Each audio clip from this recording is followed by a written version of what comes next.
దేవుని యొక్క నామాన్ని బట్టి ఈ దిన వాగ్దానాన్ని మనం చూసినట్లయితే, మనం ప్రత్యేకింపబడిన వారిగా ప్రతి దినము దేవుని చెంత చేరి ఎంతగానో ఆరాధించబడుతూ దేవుని యొక్క నిర్మాణంలో ముందుకు వెళ్తున్నాం. అయితే ఈ దిన వాక్యాన్ని చూసినట్లయితే, భార్యాభర్తల మధ్యన ఈ రోజుల్లో చాలా సమాధానం లేకుండా మిగిలిపోతుంది.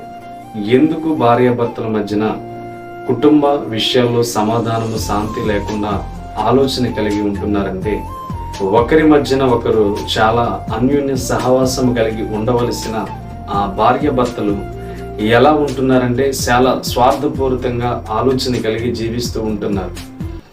దేవుని వాక్యం వింటున్నారు కానీ, ఆ యొక్క పద్ధతిని తెలుసుకుంటున్నారు కానీ, దేవుని యొక్క నిర్మాణాన్ని తెలుసుకుంటున్నారు కానీ, దేవునితో ఎలా ఉండాలి అనే ఆలోచనలో మనం ఉంటున్నాం కానీ, భార్యాభర్తల మధ్యన సమాధానం ఎలా ఉండాలి అన్న ఆలోచనను మర్చిపోతున్నారు. అయితే ఈ నిర్గమకాండ 4వ అధ్యాయం 25వ వచనం చూసినట్లయితే, సిపోరా వాడిగల రాయి తీసుకుని తన కుమారుడికి సున్నతి చేసి అతని పాదముల యొద్ద అది పడవేసి, నిజముగా నీవు నా రక్త సంబంధమైన పెనివెట్టువైతివని అంతటా ఆయన అతన్ని విడిచును. చూడండి, ఇక్కడ చూసినట్లయితే ఆ మోషే తన యొక్క బాధ్యతను ఎత్తుకొని ఇశ్రాయేలు ప్రజలను విడిపించడానికి బయలుదేరుతున్న సమయంలో, ఈ యొక్క సిపోరాను వీడి వెళ్తున్న సమయంలో జరుగుతున్న కార్యం ఏమిటంటే, వెళ్తున్న మోషేకి అడ్డముగా దేవదూత వచ్చి కత్తి పట్టుకుని నిలిచి ఉంది.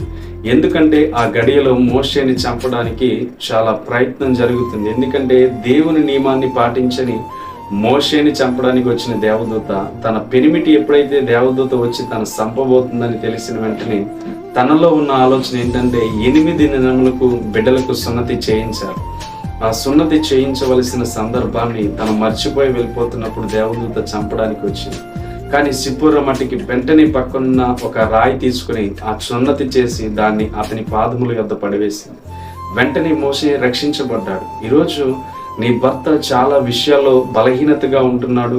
నీ భర్త చాలా విషయాల్లో బాధపడుతూ ఉంటున్నాడు. నీ భర్త, నీ భార్య లేకపోతే చాలా విషయాల్లో బలహీనురాలుగా కనబడుతూ ఉంది అంటే, నీవు చేయవలసింది ఏంటంటే, తన పట్ల ఎంత ప్రేమ నీవు చూపిస్తున్నావనే అనుభవం నీలోనికి రావాలి.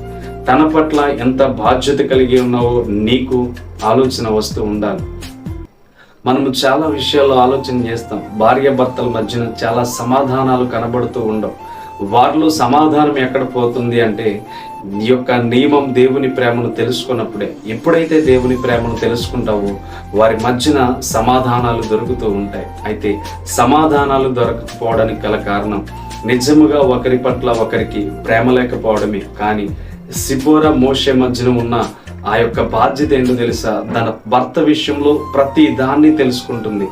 ఏ సందర్భంలో ఏం చేయాలో వెంటనే దేవదూత వచ్చింది. అక్కడ వెంటనే రాయి తీసుకుని తన కుమారుడికి సున్నతి చేసింది. అంటే భర్త పట్ల ఎంత ప్రేమ కలిగి ఉందో చూడండి. ఈరోజు భార్య భర్తల మధ్యన ప్రేమ కలిగి ఉండాలంటే, వారిలో భర్త విషయంలో తనకి శిరస్సు ఉన్న భర్త, అలాగే భార్యకు శిరస్సు ఉన్న భర్త చాలా విషయాల్లో కూడా వారి ఇద్దరి అన్యోన్య సహవాసం తెలుసుకుంటూ ఉండాలి. అలాగే వారి ప్రేమ ఎప్పుడు ఎల్లకాలం ఉంటూ ఉండాలి. కానీ ఈ మోషే వారి మధ్యన ఏముందంటే, అంత గొప్ప ప్రేమ ఉంది కనుక తనకి భర్తకు వచ్చిన అపాయాన్ని వెంటనే గుర్తించగలిగి వెంటనే అప్పుడుకి సున్నతి చేయగలిగింది. ఈరోజు నీ భర్త విషయంలో ఎంత ప్రేమించగలుగుతున్నావు? నీ భార్య విషయంలో ఎంత ప్రేమించగలుగుతున్నావు? మీ ఇద్దరి మధ్యన సమాధానం నడుస్తుందా? మీ ఇద్దరి మధ్యన శాంతి నడుస్తుందా? మీ ఇద్దరి మధ్యన ఒక విలువైన సందేశాలు ప్రతిదీ దాపరికలు లేకుండా చెప్పుకోగలుగుతున్నారా? మీ ఇద్దరి మధ్యన మోసకరమైన జీవితాలు ఉంటే మీ కుటుంబానికి శాంతి ఎలా వస్తుంది? మీ ఇద్దరి మధ్యన ఈ యొక్క దాపరికాలు, రహస్యాలు ఉంటే కుటుంబం ఎలా సంతోషంతో ఉండగలుగుతుంది? తప్పకుండా భార్య భర్తలు చేయవలసింది ఎటువంటి రహస్యాలు లేకుండా వారిద్దరి మధ్యన సమాధానం కలిగి జీవిస్తే, తప్పకుండా చేసిన తప్పు ఒకరోజు మీ ఇద్దరి మధ్యన కలహం తీసుకురాకుండా చేస్తుంది. అందుకని ఏ రహస్యాలు లేకుండా నీవు చేయవలసింది ప్రతి కార్యాన్ని నీ భర్తకి పంచుకోవాలి. నీవు చేసిన ప్రతి విధానాన్ని నీ భార్యకు పంచుకోవాలి. అలా చేసుకుంటేనే కుటుంబం ఎప్పుడు వర్ధిల్లుతూ ముందుకు వెళ్తుంది. అలా ఉండాలంటే ఇద్దరి మధ్యన అన్యోన్య సహవాసం కావాలి. అలా ఉండడానికి దేవుడు మీకు కృప చూపించునుగాక. ఆమేన్. ప్రార్థన చేద్దాం. పరిశుద్ధమైన తండ్రి, ప్రేమగల దేవ, కుటుంబంలో తండ్రి భార్య భర్తల మధ్యన శాంతి సమాధానాలు ఎలా ఉంటాయో, శాంతి సమాధానాలు ఎలా నేర్చుకోవాలో తండ్రి, ఇదిగో మోషే సిపోరా ద్వారా కొన్ని మాటలు తెలియపరచం. వారిద్దరి మధ్యన అన్యోన్య సహవాసం కలిగి వారి జీవితాల్లో సంతోషము సమాధానం కలిగి ఎటువంటి రహస్యాలు లేకుండా శాంతి సమాధానాలు బిడ్డలకు దయచేయండి.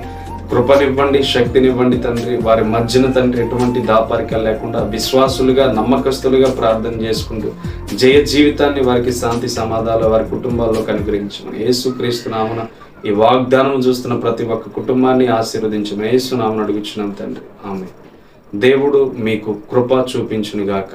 ఆమె ముక్కుటుంబం ఆశీర్వదించబడును గాక. ఆమె